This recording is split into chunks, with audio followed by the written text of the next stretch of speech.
Growing up, every single one of us goes through the painful and brutal procedure of the split.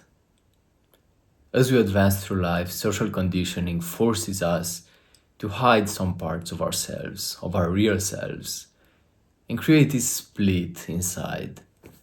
To illustrate this, imagine you are born and you are a whole, you are an entity, a circle, if you will. And that is who you are, with your most authentic self. Now, as you become wiser, as you grow older, as your brain develops more, you interact with the world. You interact with people, starting with your parents, your extended family, then other adults, and eventually people your age, children, possible friends. Now, you start expressing yourself as you know, as everything that is you, but you realize that some parts of you don't get the best feedback. Some parts of you don't really seem to be accepted by everyone. And that's when the split begins.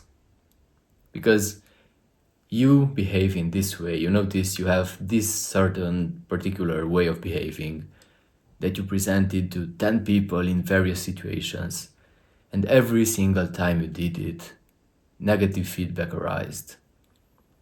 There was a lot of negativity, you felt rejected afterwards. So automatically you drew the conclusion that you are wrong, that part of you is wrong. That part of you cannot be shown to the world anymore. Because with your not well enough developed brain at that time, you believe that you have to vibe perfectly with every single person. Now, of course, you know that's not the case, but when you are a child, you are not really aware of it.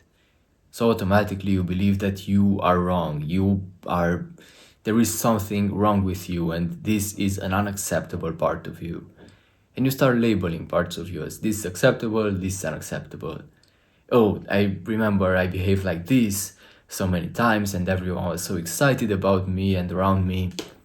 So I should take this and show more of it, because that's when people love me and accept me. But this part, nah, get down there. Now, the more parts of you stuff down there and start ignoring, the less authentic you become and the more anxious you become, the less fulfilled in general. I personally believe that the more parts you stuff down there, the more prone you are to mental health issues, to addictions, and ultimately even to physical diseases. And the painful thing is that you always keep feeling that need for the world to be different. You always keep feeling that need for you to be able to behave differently.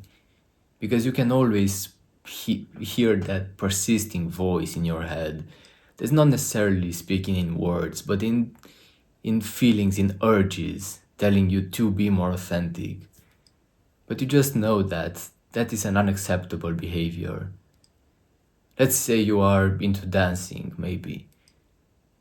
And sometimes you start having the urge to be a good dancer. You think, oh my god, dancing is so interesting. I would really like to be able to dance well enough. But then the voice inside your head comes and says, no, we can't do that. Dancing is for girls. You should go ahead and do jiu-jitsu. Join a jiu-jitsu club because fighting will be more useful for you. Fighting is for men and it looks cooler as well. And that's the thing, because oftentimes that voice in your head is not telling you don't behave authentically because you will get rejected. More often than not, it comes as quite reasonable and logical coping. And it has, reasonable arguments, as you saw with this jiu-jitsu example. But it's not about hobbies oftentimes. Usually it's about very subtle behavioral patterns and tendencies. So let's say you want to be more outgoing, more fun, more carefree. But then the coping mechanism activates and tells you, nah, you cannot do that. You are a grown-up person. That is immature. That's for children. Leave the childish tendencies and behaviors in the past. You are better than that. And you just get convinced that that is not an appropriate way of being, when this is just how you tend to be, when that's your authentic behavior and tendency. The reality is that you can either be proud of your weirdness and of all your socially unacceptable tendencies, or you can be ashamed of them. And that is literally the only difference in an objective perspective. Because the world stays the same. The only thing that's changed is how you feel, is your inner world. You might think, how is that? Because if I will change my behavior, then the world will react differently to me. I'd say that's not true. Because the world as a whole will not react differently, it will react exactly the same. If you start behaving more authentically, some people will hate it, some people will love it. But that's the case even with your current inauthentic and perfectly crafted personality. Some people do hate you and some people do love you. And zooming out, it's just groups of people, groups of entities of human beings. What difference does it make if this person loves you or this person loves you, or if this person hates you and this person hates you? It's not different. It's just the same. It's human entities like responding to you, to your way of being. And the constant truth is that some will always love you and some will always hate you. So why not choose to be more authentic and choose to be the way you actually want to be? Because now your brain is well enough developed to realize that you are not in danger, that you will not be alone forever.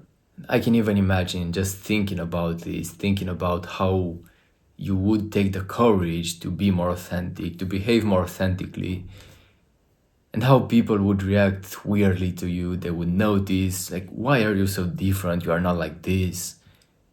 And you just get tense, you feel all this resistance. Ultimately, you start believing that they will hate you if you will be more authentic. But they already do hate you. There are people that you are not even aware of that hate some parts of you.